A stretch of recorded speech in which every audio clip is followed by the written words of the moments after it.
एक सवाल जरूर आता है कि इस धरती का निर्माण कब हुआ, कैसे ये ब्रह्मांड बना और कैसे इस पृथ्वी पर समुद्रों का निर्माण हुआ, समुद्रों के बाद ये कहेंगे कि पहाड़ी क्षेत्र, हिमालय क्षेत्र कैसे बना। इन तमाम सवालों का जवाब ढूंढने के लिए हम आज सोलन जिला के डंगियारी में आए हैं। सोलन सबाथू मार्ग पर ये जगह है और हमारे साथ यहाँ पर रितेश आर्य होंगे, जिन्होंने यहाँ पर बहुत काफी जबरदस्त, ये कहेंगे कि हजारों करोड़ों वर्ष से जो है, जो फॉसिल हैं जो हिमालय में पाए गए हैं, उनका संग्रहालय यहाँ पर बनाया है। एक एक करके आपको सारी चीजें दिखाएंगे और ये भी बताएंगे कि कितने करोड़ वर्ष पुराने ये फॉसिल्स हैं, जीवाश्म हैं, जहाँ पर जो इन्होंने यहाँ पर सहज कर रखे हैं। कई वर्षों की मेहनत है इनकी और इस पूरी मेहनत को इन्होंने एक जगह पर यहाँ पर संजो कर रखा है। तो चलिए आपको सीधे लीजिए चलते हैं फॉसिल पार्क में। तो यहाँ पर सीधा ऊपर आपको कई दिलचस्प ऐसी चीजें हम दिखाएंगे, ऐसे जीवाश्म दिखाएंगे जो अब विलुप्त हो चुके हैं। आपने किस्से कहानियों में ये जरूर सुने होंगे, लेकिन आज हम आपको वो सब बातें दिखाने जा रहे हैं। एक एक करके आपको हम बताएंगे कि वो कितने वर्ष पुराने हैं, क्या उनका इतिहास रहा है। रितेश आर्य जी हमारे साथ इस समय मौजूद हैं, जो कि एक एक करके आपको सारा पूरा इतिहास बताएंगे कि इस पूरी पृथ्वी का, पूरे ब्रह्मांड का इतिहास क्या है। तो हम पहुंच चुके हैं टेथिस फॉसिल म्यूजियम। आखिर ये नाम किस लिए रखा गया, इस नाम का मतलब क्या है। हमारे साथ रितेश आर्य हैं जो आपको डिटेल में बताएंगे कि पूरा ये किस तरह से इन्होंने तैयार किया है, क्या इसका इतिहास है। जी रितेश जी, स्वागत है आपका। धन्यवाद जी। इसका पहले तो नाम पर हम चर्चा करेंगे। नाम बड़ा यूनिक नाम है, सबके मैं कहता हूँ कि आम आदमी की समझ से परे हैं ये सारी बातें। नहीं, ये बहुत इसको हमने आसान सरल तरीके से मैं आपको समझाने की कोशिश करता हूँ। अगर हम आज से कोई 100 मिलियन साल पहले और 10 करोड़ साल पहले चले जाएं जी, तो क्या था, ये जो अपना ये तिब्बत था जी, यूरोप है, और यहाँ पे गोंडवाना लैंड है। गोंडवाना लैंड क्या था उस time? India, Australia, Antarctica, south America और अफ्रीका को मिलकर बना हुआ था। जी। कुछ प्लेट टेक्टोनिक एक्टिविटीज के कारण ये इंडिया यहाँ से टूटा और ये ऑस्ट्रेलिया इधर को चला गया, साउथ को अंटार्कटिका चला गया, ये वेस्ट को चला गया और ये इंडिया नॉर्थ की तरफ। अब ये यहाँ पे जाके जो था, इसके बीच में जो समुद्र था उसको हम टेथिस बोलते थे। बीच का जो एरिया था समुद्र, जैसे आजकल इंडियन ओशन बोल देते हैं, बे ऑफ बंगाल और अरेबियन सिस्टम कुछ नहीं था, सिर्फ एक ही था वहां पे, उसको बोलते हैं टेथिस। तो ये जो था, जब ये टकराया इससे, उसके बाद जो टेथिस का जो ओशन फ्लोर था अपलिफ्ट हो गया और उसके कारण हिमालय बन गए। तो क्योंकि ये सारी कितने वर्ष पुरानी ये घटना हो सकती है? देखिए, ये जो घटना है, अगर किताबों के हिसाब से जाएंगे तो कोई बोल देता है 60 मिलियन या 70 मिलियन, 6 से 7 करोड़ साल पहले। चारों वेद है, ऋग्वेद, यजुर्वेद, सामवेद और अर्थवेद। इन वेदों का जीवाश्म से क्या लिंक है, ये भी आपको बताएंगे। रितेश आर्य जी ने काफी डीप स्टडी की है इन सब विषयों पर, जो कि आप बताएंगे कि चारों वेदों का हमारे जीवाश्म से क्या लिंक है, गहरा संबंध है। और रितेश जी आपको बताएंगे डिटेल में कि क्या इसका लिंक है। रितेश जी, जीवाश्म पार्क है, अचानक से जब अंदर आए तो ये चारों वेद देखने को मिले, क्या लिंक है इनका? इसमें जो हमने शुरुआत की तो ब्रह्मांड के बारे में, ओरिजिन ऑफ यूनिवर्स या ब्रह्मांड की उत्पत्ति कैसे हुई थी, इसमें बहुत बड़ा विचार हमारे को करना था जी। तो हमने मॉडर्न साइंस के बारे में तो हमारे को पता ही है कि मॉडर्न साइंस की अगर डेटिंग करें तो ये आता है 13.82 बिलियन ईयर्स के करीब यूनिवर्स की डेट हुई है। लेकिन और वेद हमारे क्या बोलते हैं, वेद भी विज्ञान की पुस्तकें हैं सारी, तो ये हमारे बारे में और वैदिक परंपरा के अनुसार तो हमने देखा ये नासदीय सूक्त हैं जी।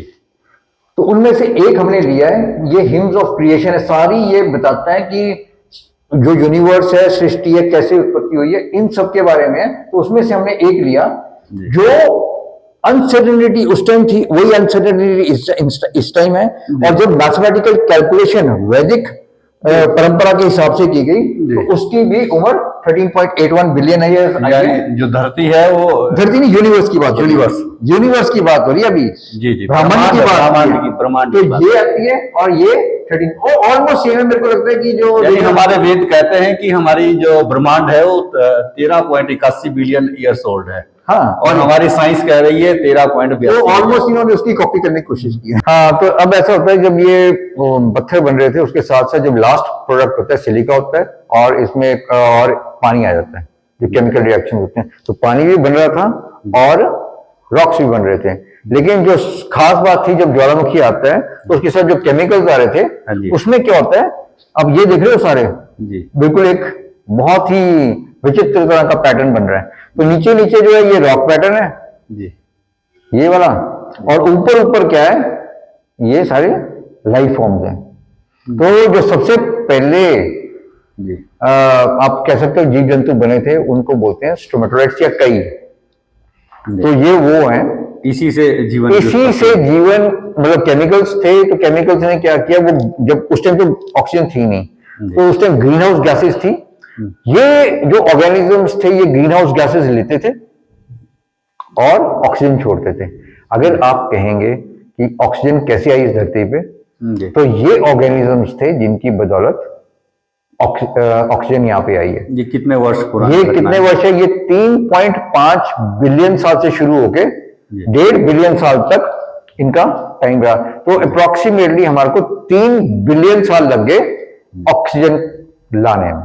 तो ये ऑर्गेनिजम्स थे उस टाइम, ऐसा हमने ये रिक्रिएट किया है कि सारे के सारे यहाँ पे ये कई थी सारी, उस टाइम वोल्केनोस थे यहाँ पे, ग्रीन हाउस गैसेज आती थी, ये लेते थे और ऑक्सीजन छोड़ते थे, और वही इनकी कारण एक बार एक्सटिंक्शन का भी कारण बन गया। तो ये 1.5 ईयर्स तक है। ये सारे के सारे आप देख सकते हो, ये सारी की सारी लेयर्स हैं यहाँ पे, ये सारे स्टोमेटोलाइट्स हैं। ये हमारे को चित्रकूट से मिले थे सारे। चित्रकूट वही जगह जहाँ पे अपने ये सारा हाँ राम आपने चित्रकूट में कोई ऐसी खास विशेषता है, कोई यहाँ क्या है? चित्रकूट में खास विशेषता ये है कि वहां पे सबसे पुराना पत्थर जी और जो लाइफ फॉर्म की ओरिजिन है, जी। वो दोनों एक ही जगह में आपको मिलते हैं। इन पत्थरों से क्या पता चलता है कि क्या? इन पत्थरों से ये पता लगता है कि जो सबसे पहले जो सृष्टि थी, जी सृष्टि की उत्पत्ति भी उस टाइम हुई थी और लाइफ फॉर्म भी वहीं पे हुई थी। तो चित्रकूट एक ऐसी जगह है जी जहां पे आपका इन दोनों का आप एक ही जगह में वो रॉक देख सकते हो। चित्रकूट का वर्णन शायद रामायण में उन्होंने 11 साल 11 महीने कहते हैं ना, उन्होंने वहीं पे काटे हैं। और चित्रकूट को शायद वाल्मीकि ऋषि और भारद्वाज ऋषि जी ने तभी चुना था क्योंकि वो इतनी पावन जगह थी। और मेरे को लगता है कि शायद उनको ये ज्ञान होगा कि सृष्टि की उत्पत्ति भी वहीं पे हुई है, लाइफ की उत्पत्ति हुई है, और एक ही जगह में वो दोनों रॉक्स मिलते हैं। तो वो एक खास बात थी वहां की। अब आप देख रहे हो यहाँ पे जी ये सारा का सारा, जी ये सारे के सारे क्या थे, पहले वो केमिकल्स थे, फिर ये सेल्स बनने शुरू हो गए, और ये सेल्स बनते बनते ये ऐसे एडियाकारा, इसको एडियाकारा बोला गया। ये 580 मिलियन साल के आसपास ये हो गए। तो अब हमने 4 बिलियन साल का सफर तय कर दिया, तब कहीं जाके ये पहले सेल्स बनने शुरू हुए सृष्टि में। तो केमिकल से सेल, अब सेल से क्या है, अगर आप यहाँ पे देखोगे तो ये इसको जरा आप फोकस करेंगे तो देखेंगे आप क्या नजर आ रहा है आपको इसमें। जी ये देख रहे हैं जीवाश्म का कोई? हाँ, ये ट्राइलोबाइट्स बोलते हैं इसको। जी ट्राइलोबाइट्स को 3 लोब्स, 3 लोब्स हैं ये। तो इसकी खास बात क्या है कि अब हमने पहले सेल्स देखे, फिर सेल्स के बाद ऑर्गन्स बन गए। तो ये 540 मिलियन साल के आसपास का खेल आ गया यहाँ पे। तो 540 में बोलते हैं कि पूरा का पूरा लाइफ फॉर्म्स अच्छी तरह से जो आज हम प्रेजेंट डे देख रहे हैं, तो उसकी जो शुरुआत हुई थी वो यहाँ पे हुई थी। तो ये सारे के सारे आपको जांस्कर, स्पीति में बहुत भरमार में मिलते हैं ये सारे। और ये सबसे पहले ऑर्गेनिजम्स थे जिनमें आंखें डेवलप हुई पहले देखने में। हाँ, जीवाश्म थे जिनमें आंखें डेवलप हुई। और ये कैल्साइट है, इस मिनरल से इसमें ये बना था जिससे ये आंखें कहा जाता है कैल्साइट। ये हाँ, ये नेचुरल पाया जाता है। ये तो नेचुरल पाए जाते हैं, ये तो सब मिनरल्स हैं। पर इसको हमने इसलिए रखा है क्योंकि ये ट्राइलोबाइट्स की जो आंखें बनी थी वो इसी मिनरल से बनी, वो इससे बने। तो ये बहुत ही खास है। उसके बाद क्या था, फिर समुंदर, ये हमने रिकंस्ट्रक्ट किया है। ये छोटा सा होता है ट्राइलोबाइट, लेकिन हमने बड़ा दिखाया है ताकि बच्चों को समझ आ सके। तो ये सब समुंदर में, ये कॉकरोच के एंसेस्टर भी इनको बोलते हैं कि कॉकरोच में भी 3 लोग होते हैं। धरती पर सबसे पहले जो उत्पत्ति हुई वो इसी जीवाश्म की हुई। इसी जीवाश्म की तो पहले हो गई थी वो स्टोमेटोलाइट्स की, लेकिन अगर कोई मल्टीसेल्युलर ऑर्गेनिजम्स कौन से आए थे तो ये आए थे।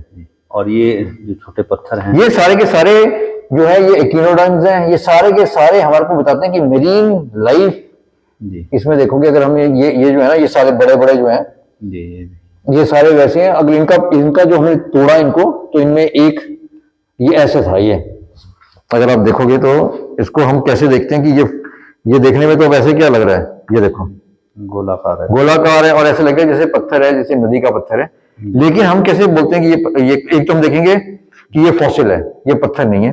तो पहले इसका स्ट्रक्चर देख लेंगे ऊपर से, कुछ अजीब सा लग रहा है ये हमारे को।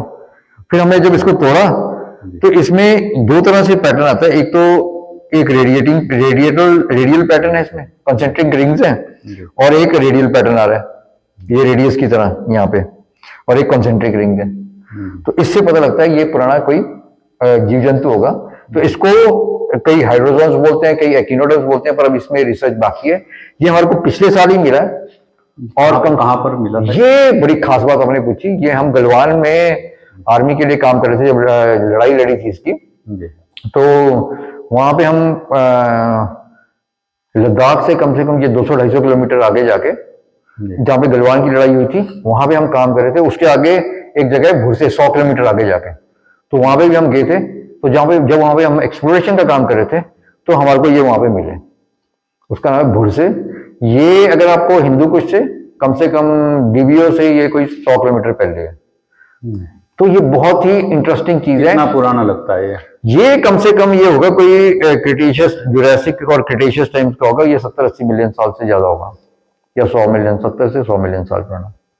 और ये इसकी खास बात ये है कि वहां पे भी जब ये मिलते हैं तो ये समुद्र में मिलेंगे, कभी भी ये ऊपर नहीं मिलेंगे। सारे जितने भी हमारी कलेक्शन है सारी, तो 18,000 फीट की ऊंचाई पे, मतलब 6,000 मीटर की ऊंचाई पे, इनकी खास बात है कि वहां पे भी समुद्र था। इसके प्रमाण ये हैं।